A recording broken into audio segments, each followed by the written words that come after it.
Dobar. Ali prvo bismila. Dobro, evo, rezultati sanđačkog skijanja. Datum, danas smo prvi, 2009. Znači, bile su 3 kategorije. Snowboard, stari i mladi. Bravo, stari, veterani. Počinjemo sa snowboardom. Prvo mjesto Mario, drugo mjesto Mario Adrović, drugo mjesto Demir Adrović. Bravo. Bravo. Bez Adrovića ništa.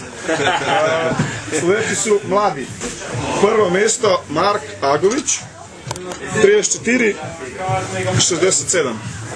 34, bravo, Mark. Bravo. Bravo. Drugo mjesto Amel Alibašić, 36, 57. Bravo.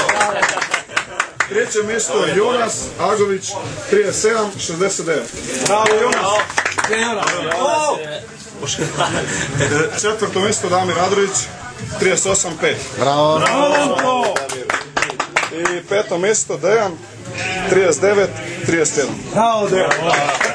I sad dugo očekivani rezultati selekcije veteranov. Znači prvo mjesto Seka Adrović, 2 sekunde še. Koliko? 44. Brusio skije, čovjek. Odlično. 54. U Austriji brusio skije. Prvo čitanje brusio skije.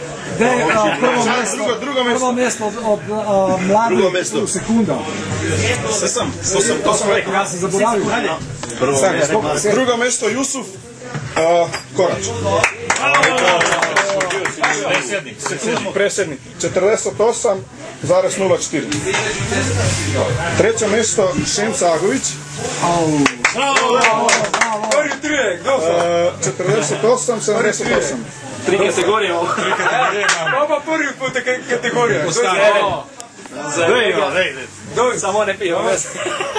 Četvrto mjesto Buru.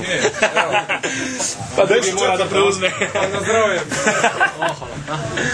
Četvrto Miho Čimucić. 49,89. I peto mjesto Selmo Adrović. Bravo! Dobre. Čemo kameru slika.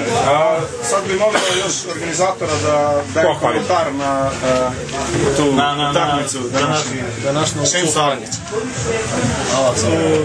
Ja zahvaljujem za riječ gospodinu Damiru. Zaista sam zadovoljan, evo selam sve skupa i želim da kažem da je ovo istorijski trenutak za društvo Sandžak, jer je ovo prvi put da mi organizujemo jedan sportski susret na kojem smo zaista uživali u vremenu koje je inače poznato za Veliku planinu, a to znači snijeg.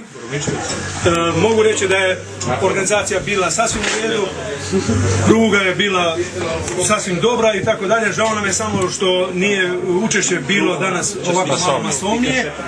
Mislim da su se neki priplašili od vremena, ali ako Bog da, plan udruženja Sandžak je da bude ovo tradicija.